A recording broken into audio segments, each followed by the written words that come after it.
Hodge Podcast, the official podcast of the countryhodgepodge.com. I'm messing it up. We've been away for a while. I'm your host, Steve Hodge.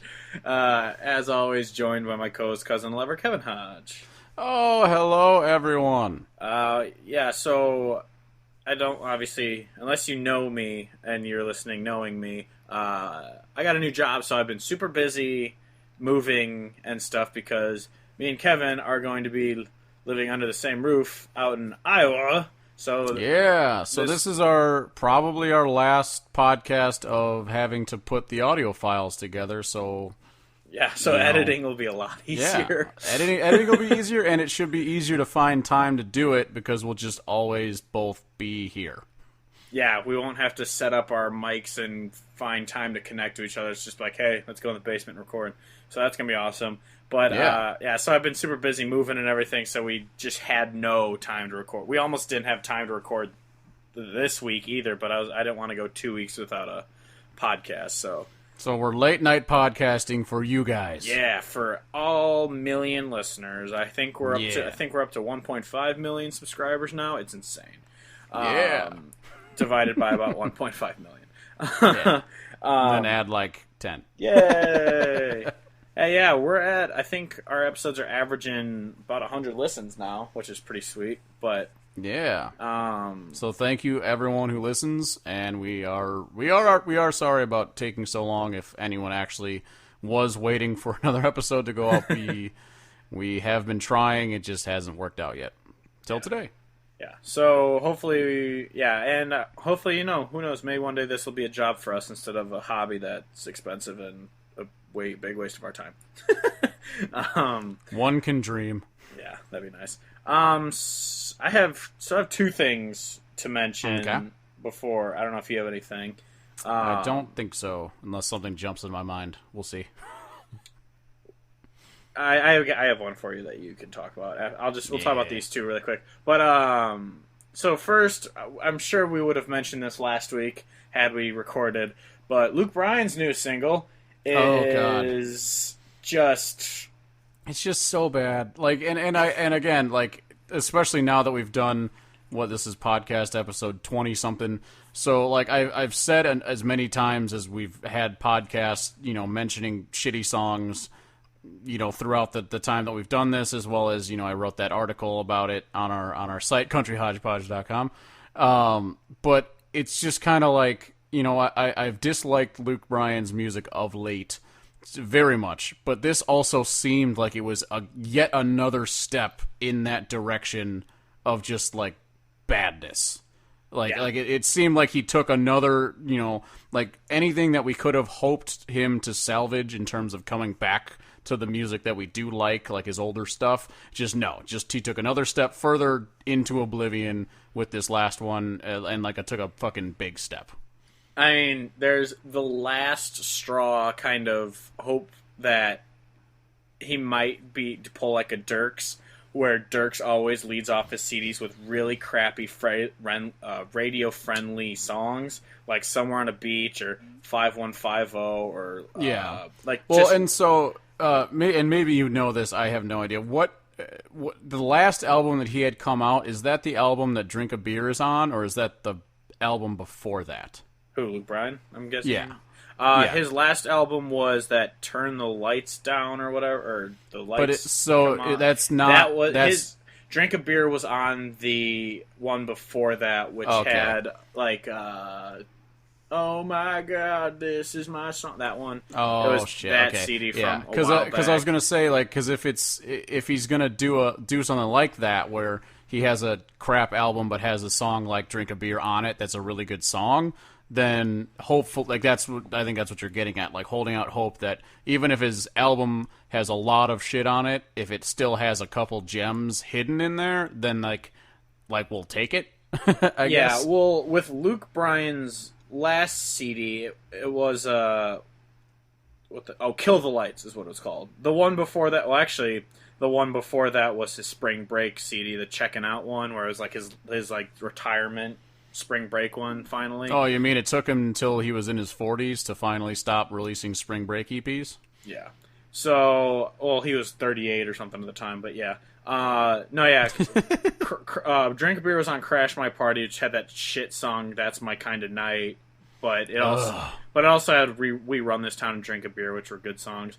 But, yeah, his newest one was Kill the Lights, which had Kick the Dust Up. And, God, that was a terrible song. But this new one outdoes that. But yeah, that's new CD also. But like I said, he always has like a redeeming song on a CD. No matter how much I don't like him, he still has decent. Like his new CD has "Love It Gone," which I don't hate, even though he name drops Charlie Pride in it, who none of his fans know who he is. And yeah, "To the Moon and Back," which I still say is an amazing song. I really like that song. But I know that I've listened to that, but I can't think of it right now. It's really good. It's just an acoustic song, and it's really good. But yeah. So who knows? Maybe because it's just scary because this song. But I think "Crash My Party." He either started that CD off with "Crash My Party" or his lead single was "That's My Kind of Night." I'm not sure which one it was, but because. So, yeah, either he's just, like I said, either starting with a radio-friendly dump song, and then he's going to move into something good, or else it's just he's either taking just a really big step back into just shit. Yeah, and that's the part that I feel like it's going to be, because I just don't know how someone could release a song like this, not just in terms of, how stupid the words are, but also just like the sound of it. Like, there's no way that he puts that on an album that otherwise is pretty good, because it would make no sense. All right, well, here's his things. His lead single for "I'll Stay Me" was "All My Friends Say," which is very innocent compared to the crap he puts out now, even though it's not a good song. But then his lead single for "Doing My Thing" was "Do I," which is an amazing song. Which is a very good song. But then he followed it up with "Rain Is a Good Thing," which is a terrible song. It is a terrible, but it's again, like, that is harmless... Yeah, like, it's a harmless song in the grand scheme of things. Because like I've said on previous podcasts, like, each artist you're kind of essentially allowed a couple... shitty, upbeat, stupid songs, because, like, it's not the entirety of your music library. Yeah, if you have a couple of them, it's fine. But once you get to that point where you just have more of those songs than good songs, it's just like, okay, you've definitely crossed over. You have to stop now. Yeah, and then I just realized I'm using the built-in microphone. Whatever. Yeah, it sounded fine though, so I don't really care. All right, but.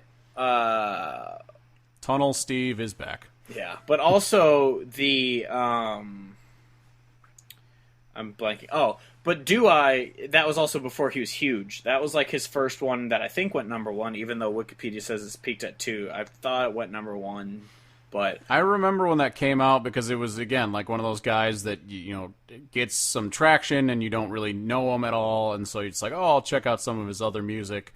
And then after that, then I started, he was pretty consistent after that in terms of being high on the radio and starting to play shows as the headliner kind of thing. And as they say, the rest is history. Yeah. Yeah, so, but then he kicked off Tailgates and Tan Lines with "Country Girl Shake It For Me," which is awful. He started "Crash My Party" with "Crash My Party," the lead title track. So I can't remember what that song even was. It might have been okay. It was probably bad. "Crash My Party." That was the "You Can Crash My Party Anytime." Oh yeah, I remember that one. Yeah, it wasn't very good. Yeah, but yeah. So then "Kill the Lights." He started "Kick the Dust Up." I mean, he hasn't really released anything good from that CD, but I mean, granted, I don't hate "Hunting, Fishing, Loving Every Day," even though it's not a good song. So dumb. Yeah. It's just, and like, I know we've had this conversation outside of the podcast. I don't know if we have had it on the podcast, but the part of that song that absolutely kills me is like, so he's pandering the whole way, but the fact that it's "hunting, fishing, loving every day," and then he says, "That's the prayer this country boy prays." Like, that line is so fucking stupid. Yeah. Like, good God. And I understand that he's a person who hunts all the time and he goes fishing, and so, like, that makes sense. But at the same time, Luke Bryan, the guy, is touring and doing that shit every day, and so this is 100% just a pandering to fucking all hell pandering song, and it's just, God, it's bad. Yeah.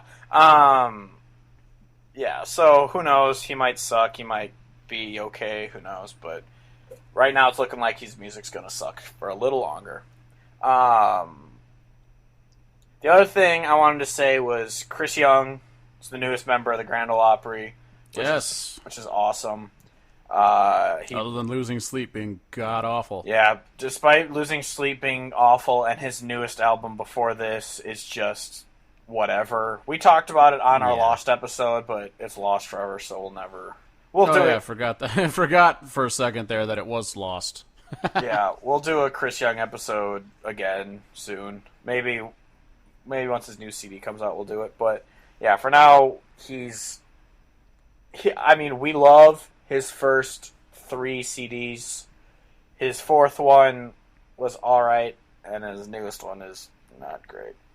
Yeah, and then, but the fact that he's in the Opry, that makes sense. He has an insane voice, so that is good. Well, and he does, he pays his dues by actually showing up to the Opry. He actually performs there. Yeah, but I also, as a person who doesn't give a shit about many things, I don't give a shit too much about the Opry itself. And I realize part of that is because of the fact that they don't have Hank Williams in it, and that's just retarded.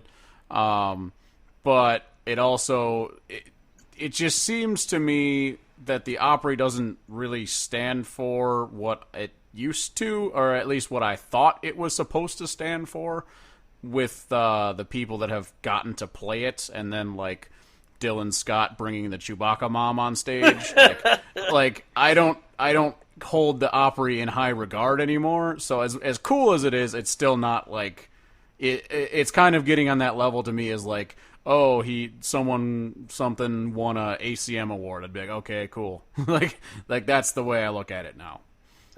I think it's a little more respected than that. No, it's more than that. But like, you have a couple more douchers like Dylan Scott go on the stage, then I'm kind of be like, all right, fuck you guys. Yeah, well, thankfully they're not that often, because if you look at the lineups all the time, it's usually smaller artists and people who have been playing it for years and years and years. Then occasionally I think they're just trying to bring in the ratings people, but it's not like listening to Chicagoland country radio where every single song, every second of every day is just this crap pop song. But in my opinion, it's like, you're the grand old fucking Opry. Like, you shouldn't have to be trying to pump ratings and bring in young people to see shitty artists. You should be like, we're the Opry. We're going to play country music because we're the Opry. Yeah. I don't know. Whatever. Yep. Don't care. But the one thing I figured you could mention is the Cale Tyson concert. Oh, yeah. So I went to see Cale Tyson. That was last week on a day. I can't remember which day it was. Thursday? I want to say it was Thursday, but it might have been Wednesday. I don't know. So yeah, I saw Cale Tyson at the Triple Crown Whiskey Bar and Raccoon Motel. Still the greatest name of a bar and music venue that I've ever heard of in my entire life. And I've talked about that place before, where it's just kind of like a hole-in-the-wall style bar with a really small venue, so it's really kind of intimate near the stage. But yeah, no, Cale was really good. His sound is very country, but also kind of folky, Americana. If you listen to his newest album's called Careless Soul, and it's really good. He's got some horns on it, which I'm really a big fan of, the way that he jams out. But he's also got like his first EP. He's got the song Honky Tonk Moan, where he has like the straight up yodel sound to it, and like I'm like, that's badass, because not a lot of artists would even fuck with that sound in the current day and age, and I just think it's really neat. And he was pretty cool. I talked with him after the show at the merch table for a little bit, so it's always cool when you get to do that. Yeah, that's sweet. Yeah, I don't really have much else to talk about, I don't think. I don't think I do either. I feel like if we would have recorded last week, there's a chance there might have been something that I saw that might have bugged me. I I don't know. I mean, I guess the only thing I could else to say is that I texted you today that I heard a Chris Lane song because it was on when I was getting lunch, and it was terrible, and I had to look up the lyrics just to figure out who was singing, and it was really, really bad. And so, sorry if anyone's listening to this and they're a huge Chris Lane fan, but I'm sorry to tell you that your taste in music is suspect. Yeah, at best. Yeah. Anyway, so this week we wanted to talk about Josh Abbott because, well, a week and a half ago now, his their newest album. Until my voice comes out. Until my voice goes out. That it came out. So we wanted to talk about them because they're a band that I've been listening to since probably 2010. They were one of the first Texas artists I ever really got into, and so I listened to, because you showed me the song "She's Like Texas," but for the longest time that was the only song that I knew. Yeah, I heard that one on GAC way back in the day when they actually played country music, and I fell in love with it. Started listening to it a bunch, and then so when Small Town Family Dream came out, I bought it the day it came out. That was a CD I was obsessed with for a long time. And then Front Row Seat came out, which we'll talk about in a few minutes, which is genuinely my favorite CD of 2015. And there's a lot that came out in 2015. But yeah, no, that's a really good one. We'll talk about it more in depth. Yeah. So anyway, Josh Abbott, they formed in 2006 while they were at Texas Tech. So a lot of the band is they were fraternity brothers, so they've known each other since college. I remember on Wheeler they were talking about kind of some people joined a little later, some people joined actually for this CD and all that, and so they're kind of ever growing. And speaking of that Wheeler podcast, I really liked that he talked about how this tour for this album, for Until My Voice Goes Out, they're bringing the horns and the stuff with them, which is really awesome to have that as part of the show. So if you're going to be anywhere near where he's going to be playing, which I don't know where he's going to be touring, that would be a cool one to go to. Yeah. I saw them at Joe's Live. Finally, they came to Chicago like 4 times before I was able to go see him, because I remember one time, I think it was like the second time I wanted to go see him, it was the day of your sister's wedding, and I was like, God damn it, Kelsey! So I couldn't see him then. So inconsiderate of other people's time. I know, right? So last year I saw them at Joe's Bar with False Prophet, and I thought she enjoyed the concert, but apparently when we broke up, she told me she hated country music, and I was like, well, then why did you go to these concerts with me? Because I had the time of my life. Seems like an important piece of information. Yeah, especially when before our first date, she told me how much she loved country music. You don't have to impress me by saying you like country music. Just show me your boobies. She showed me them boobies. I like them too. But yeah. In 2006 they formed. In 2008 they released a CD called Scapegoat, which had a few pretty good ones. But you can kind of tell the quality of it. It's not like really great studio quality compared to their later stuff. You can tell it's a little rougher. But their second CD was She's Like Texas. That one was also great. That's where like I said, we heard the song She's Like Texas, started listening to it. But then Small Town Family Dream, that was the first one I bought. That was the CD that really opened the door for Texas artists with me. Them and Randy Rogers were the two that really got me into Texas artists. And then obviously the floodgates opened when we got Spotify, and Discover Weekly introduced us to everything. Small Town Family Dream I like it because that's one of those CDs that has a couple songs that lead into each other. Like it's one that flows really well. Which I'll talk about a lot on this podcast and on our website because I love CDs that do that. But 2015, they released. It was shortly after I think Josh Abbott kind of admitted to not being faithful in his marriage and all this, and it all crumbled and fell apart. Yeah, and so the Front Row Seat came out, and it is one of the most emotionally just amazingly performed CDs I've heard. Yeah, it's one of my favorite albums ever.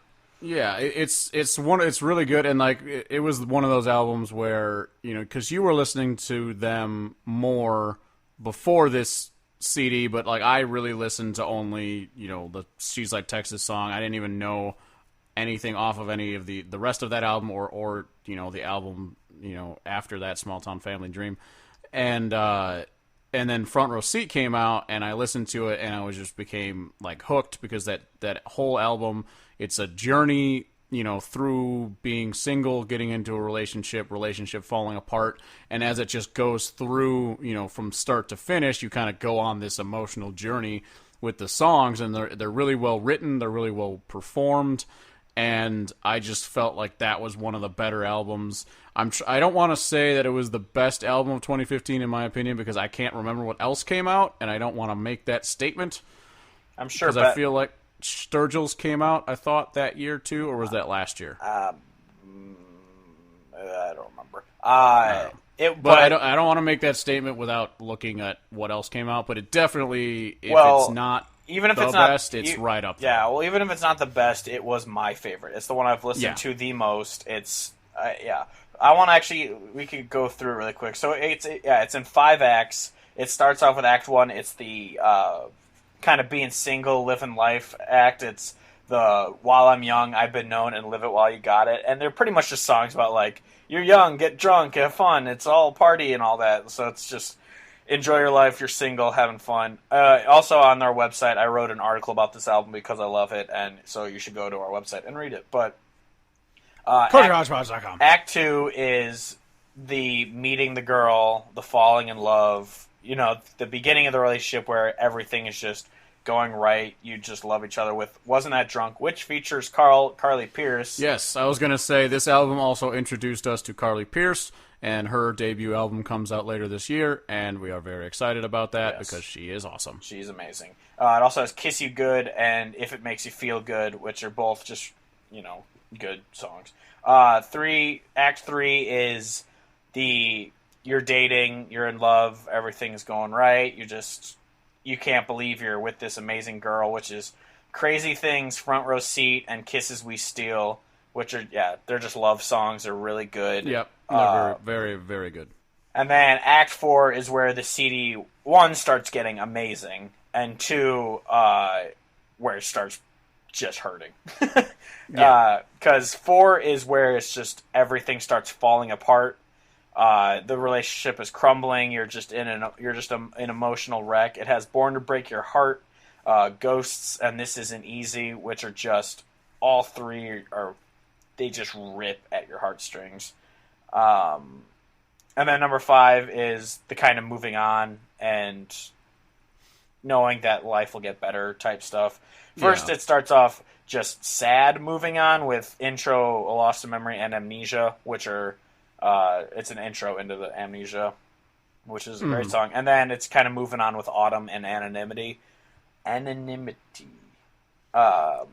it's just, if you haven't heard the CD, listen to it. It's amazing. And with no disrespect to their latest album, Until My Voice Goes Out, if you're new to listening to Josh Abbott, I would say this is the one to go to. Yeah. To listen to. The only difference that I would say, if I were to suggest Until My Voice Goes Out over this, is if you are super, like if you're in like Sturgill and Merle, like if you're into horns, Until My Voice Goes Out introduces a horn section to their band. Yeah, I sent some songs to my sister, and Kelsey's a very big fan of music and very knowledgeable on music and is a saxophone player herself, and so I sent her Texas Women, Tennessee Whiskey, and I was like, I think you'll dig this, and she liked it a lot because of the horn section. Very nice.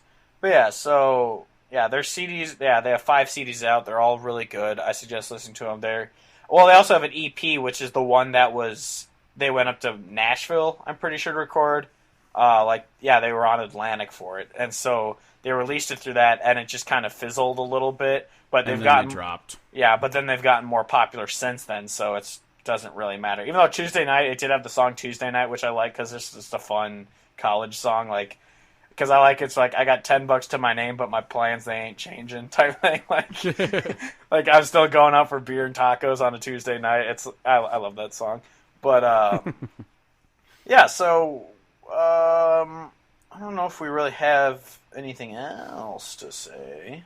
I don't think so. Just listen to them. They're and then what we were talking about before we started recording was just that. So in my opinion, I don't, I can't claim to say that I listen to Josh Abbott's music like a ton. Like I definitely binged the hell out of Front Row Seat when it came out, and then Until My Voice Goes Out, I listened to that a few times, found the songs that I liked, and replayed those.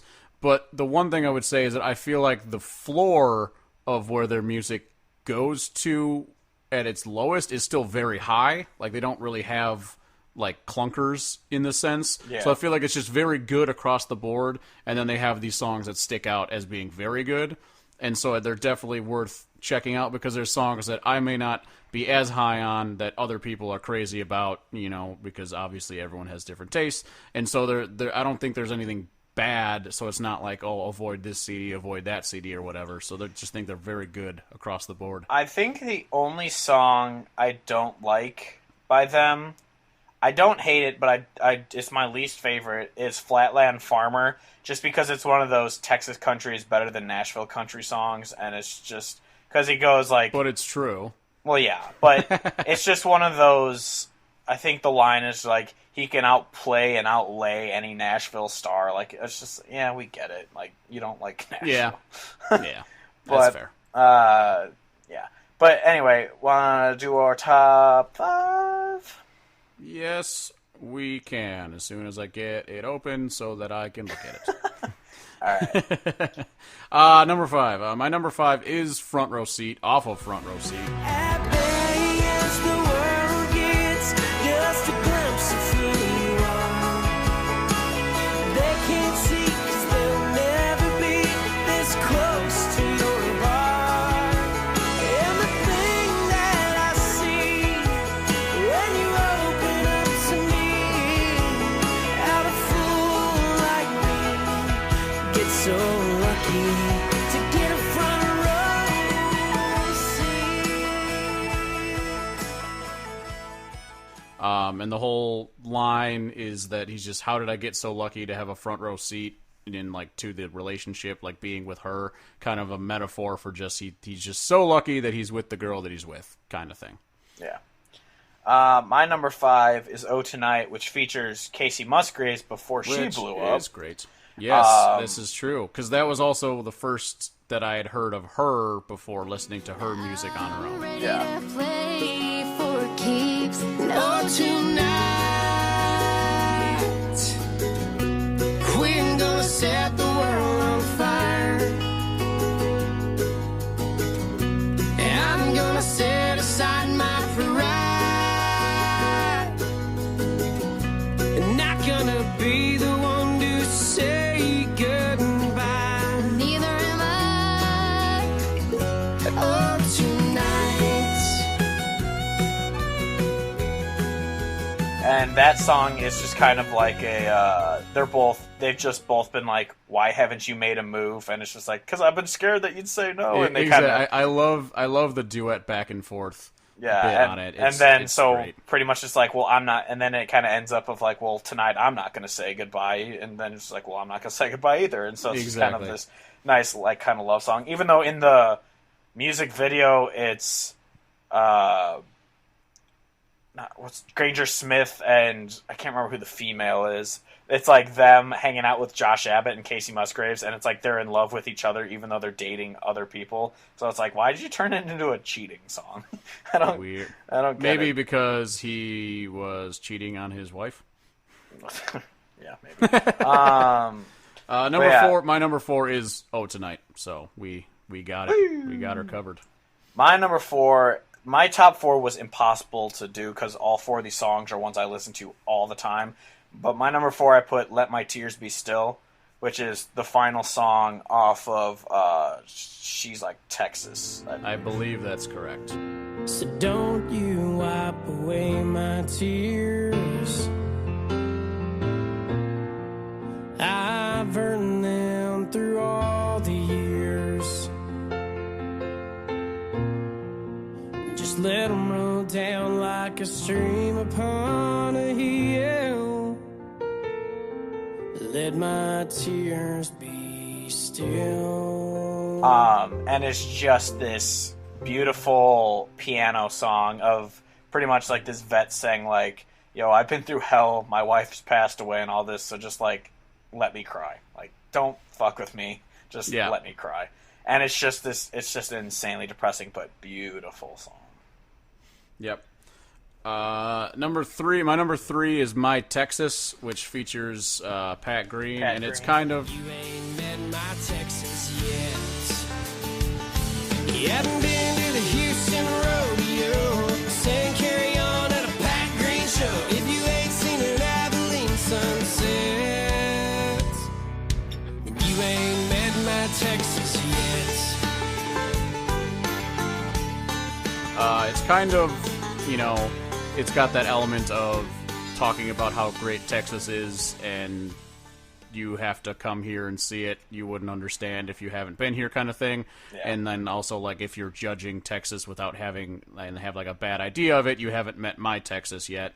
But I just really like it, and I like Pat Green too, so it's just a good song. Pat Green, Wave on Wave. Yeah. My number three is This Isn't Easy from Front Row Seat.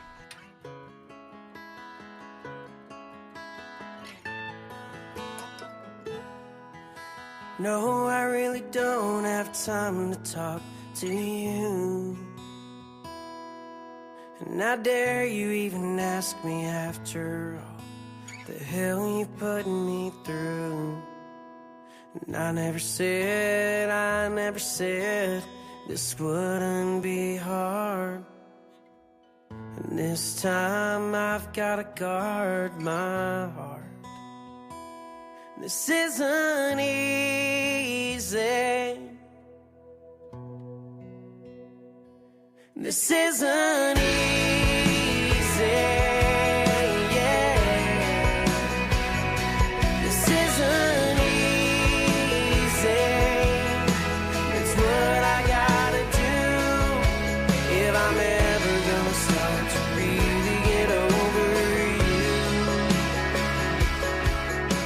Which is, this one got played quite a lot, and I actually sent it to False Prophet when we broke up, because I was like, because the opening line is just like, kind of, how dare you try and talk to me after the hell you put me through, and it's like, this song pretty much is, I know how I still feel about you, so this isn't easy that I'm trying to walk away from you. Like, this isn't easy for me, but it's what I have to do if I'm going to get over you, like, type thing. Yeah, that song is really tremendous, and thinking about it now, I realize that I fucked up by not having it on my top deal, because I do love that song, and it's really, really good. But I'll just acknowledge it now. How good it is. So don't yell at me for not having it on my list, because that song is amazing, and I 100% agree. Yeah, and I've listened to that one a lot. I learned how to play it. I love it. Yeah. Yeah. Cool. My number two is She's Like Texas album. I mean, she's just kind of, again, comparing things to Texas and why they're great and why she's great. And it's just, I mean, I like the imagery that he uses to describe the girl, like the blue bonnets in the summer thing, which I didn't realize were not hats until we talked about Aaron Watson. Oh my god. I don't know shit about flowers, man. I'm sorry. What are you, a straight white male? System. Who also doesn't live in Texas, so don't know what blue bonnets are because of that either. But yeah, but the song's really good. Yeah, it's pretty much just he's describing a girl who's like the mountains of Austin and just pretty much different parts of Texas, describing her and how she's a family girl and she's just pretty much a perfect girl for him. So it's like, she's like Texas because Texas is awesome and she's awesome. Yep. My numero dos, which might be your number one, I'm not sure, is Amnesia. It is indeed. Me one more time. What I don't know wouldn't hurt me if I can lose my memory. I think maybe I'd be fine if I just lost my mind. I wouldn't have to replace you. I could just erase you, and I wouldn't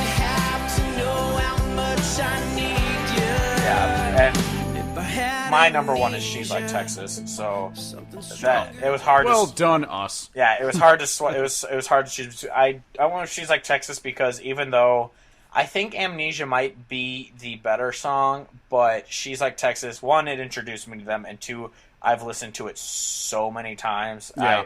I think I listened to it more than Amnesia, so I put it at number one. But Amnesia, if you haven't heard it, it's hauntingly good. Yeah, it's just pretty much like he wishes he had amnesia so he can just... He doesn't want to get over the girl. He wants to completely forget that she ever existed. He doesn't want to know that he doesn't want to know that she was ever a part of his life, that he ever got his heart broke, that he ever fell in love. He just wants to forget she ever existed. Yeah, I had to put that one at number one because in my own personal journey, that whole idea resonated very closely with me in terms of thinking about getting over a breakup, having that thought of like, you know, they always have, you know, you say the cliched, you know, better to have fallen in love and lost than to never have loved at all. And then like when you're in that heartbreak, you're like, fuck off with that fallen in love bullshit. I would rather just never have any part of this had happened and then I'd just be fine right now. And like that whole thing, like I feel like that isn't captured in a lot of breakup songs. And so I thought it was really unique and just really well done, especially with like the intro part of it where he's kind of like reading these definitions and he says like what amnesia is and he's like, yeah, that's it. Yeah, the music video is pretty good too. It's really emotional. But yeah, that's our top five. The other one, I had it at 6, but I kind of want to talk because I was just thinking about the music video. The song "She Will Be Free" has like, I think it's almost like a 15-minute music video, and it's actually pretty good. Oh damn! Yeah, he pretty much made a movie about it, and it's pretty legit. But yeah, so yeah, that's their songs. Listen to Josh Abbott Band if you haven't. I'm sure if you're tuning in to the episode, that's why you're tuning in, because you have listened to them and you're fans of them, and you want to hear what our dumbasses have to say, and you're probably never going to listen to us again. But yeah, they're awesome. Listen to them. Absolutely. So, I think that's it. Do you have anything else about Josh Abbott Band? No. Just, yeah, give them a listen. All right. So this week's music, well, I guess I could say last week's, the music that came out, there was actually a bunch that came out. It was a pretty big week. I have them listed on our website, countryhodgepodge.com. But I'll mention them quick here. So My Politic, it's this awesome kind of bluegrassy Americana band out of Missouri, I believe. And I reviewed them, and their album is really good. It's called 12 Kinds of Lost. Yeah, that one's really good, for sure. Cadillac 3's Legacy came out. It had a lot. I think I saved half of it. The other half I thought was not that great. I'm also a harsh asshole of a critic when it comes to songs that don't have a lot of substance in the lyrics, even if the music's good. So I know that it was getting pretty good reception from other people that I respect their opinions of. So I was like, all right, I might just be harsh. Yeah. Then Lucas Nelson and Promise of the Real, self-titled album came out. He's the son of Willie Nelson. Which I didn't realize until like the second day I was listening to it. Well, god damn it, Steve. Yeah, well, because he doesn't like sound like him. He kind of looks like him. So he's got the long hair. Yeah, so I just didn't realize it. But then I was like, oh, that is Willie Nelson. Yeah, no, I've heard some of his older stuff, but never really dove into it. And so this was the first time I really went through an entire album of his. But yeah, no, I love that album. It was really good. Then Brandy Clark's Live from Los Angeles. It's just an awesome acoustic set she did in Los Angeles. So if you're a fan of Brandy Clark, listen to it. It doesn't have any new songs, I don't think, but it does have like Stripes and Daughter, which are funny, and then Since You Gone to Heaven, which is the most ungodly depressing song ever. So good. So then sad. Wild Ponies, I don't know how to pronounce it. Galax, I don't know, but it was a CD that got kickstarted. It got kickstarted, and it's really good. Just traditional bluegrass sound from a married couple, and they're really good. So listen to that one. Then Emmy Sunshine. She's only 13 years old. This one was really fucked up because it was so much talent and like the production value being really good too. And then she's 13. I was just very confused, but it was like, wow, Yeah, when I started listening to the album, because I didn't really look into her before I started listening, because I just kind of find albums that come out and I listen to them. There are a lot of albums I listened to that were like, nope, and so I didn't include them. But I was listening to it and I was like, she sounds kind of young, but she's insanely good at singing. And then, of course, I looked up. Yeah, she's 13. Like, yeah, no, then like you can tell that she's younger. And so it's one of those where like it'll be interesting to see as she keeps going, like as her voice matures. But she's obviously very good at singing now, so I don't know why it would fall off a cliff. But she's just for 13. Goddamn. Yeah, and then and this is her third album. Her first album came out when she was 9. Yeah, and what was I doing when I was 13? I was not having 3 albums. I was watching Dragon Ball Z. I mean, granted, I'm 26 and I still watch Dragon Ball Z, but it's not. I was going to say, nothing has changed, Steve. Yeah. Well, now I know how to play guitar. Hey! And then an EP from Leela, I don't know, McCann. She had a bunch of CDs, or she was pretty popular 16 years ago, like late 90s, early 2000s. But this is her first album in 16 years. And it's a little radio friendly, but it also does have traditional bits to it. It's good. It's not the greatest, but it's good. Also, the one that don't bother listening to, Old Dominion, came out last week. Yeah, I listened to, flip through it quickly today because I had a friend try to tell me that they liked Old Dominion and that Old Dominion was good. And so, Tim, if you're listening, no, they're not. Sorry. Yeah. But anyway, this week that's coming out, I only have 2. I'm sure more are coming out, but I've forgotten, and then I'll find them on Friday and be like, oh, I'm an idiot. But Blake Berglund, Realms. I wanted to talk about this one because I'm currently reviewing it. The review will be up by the time this podcast comes out. It's very psychedelic. It's like Pink Floyd meets Sturgill Simpson meets traditional country. It's insane. It's really good. I don't know what I'm going to rate it yet. I'm still debating that, but so the first track is called Realms, and it flows into the second song, and then each song, some of them kind of flow and sometimes they end, but they kind of flow into each other. And then the last track on the CD is also called Realms, and it sounds exactly the same as the first song, just with new lyrics, and then it flows into the first CD if it's looping. So it just... Oh, so the album cover makes so much more sense now. Yeah, that's so cool. Yeah, so it's a really cool thing that he did with the album, and so I love it that much more for that. Not to mention just the sound is... Because I'm a huge Pink Floyd fan, so the fact that it sounds Pink Floyd-ish is pretty sweet. It's like psychedelic country, which if you like... And if you like Sturgill, exactly. If you Sturgill's out there sometimes, but if you like his meta-modern sounds in country music, that album, it's very kind of similar to that. So if you don't like that album, then fuck you. Yeah. And then another one that's coming out is, I'm guessing it's pronounced Daryl. It's Shelby Daryl. Her EP Dome's coming out. I actually got contacted about it. Her CD Swim is out, and it's really good. She's a really good artist. Check that one out when it comes out on Friday. It's called Don't. It's an EP. But yeah, that's all I have for this week coming out. Yeah. Sounds about right. I don't know of anything else, so yeah. Yeah, so what we're listening to, what we're watching, what we're doing, who we banging. Definitely nothing on that last front. I was listening to a lot of Cale Tyson before and after I saw him. But then also just kind of still listening to Tyler Childers' Purgatory. It's so good. Like when I reviewed it, I said it's right up there as the one of the best of the year. Like it makes a strong argument to be the best of the year. At this point, I've definitely listened to it the most of anything that's come out this year. So I have to just have it as the best of the year because I am obsessed with a lot of the songs on that album. Nice.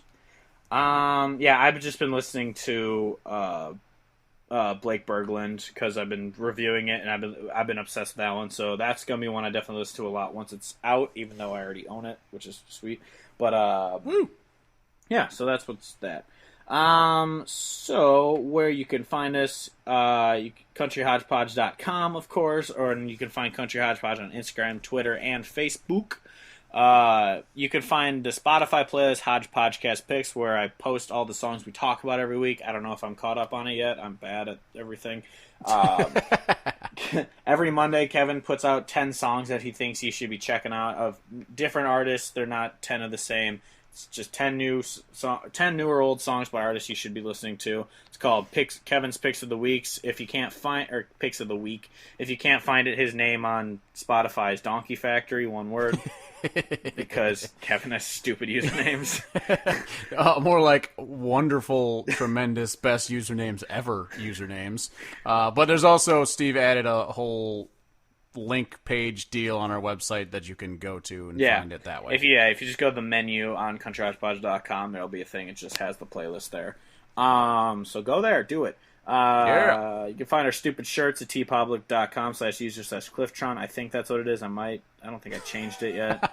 Well, because I was going to change it to /countryhodgepodge, but I don't think I did it yet. I don't remember. So it's, I don't know. No one's buying them anyway, so I don't care. Well, maybe that's why no one can find them. If you want, you can find me Facebook and Twitter at Steve Hodge Music. You can find Kevin on Twitter at Trarchford, spelled how it sounds. See, great usernames. Yeah. God damn it. Anyway, that's it for this week. Next week we're going to talk about Sam Hunt. Stay tuned.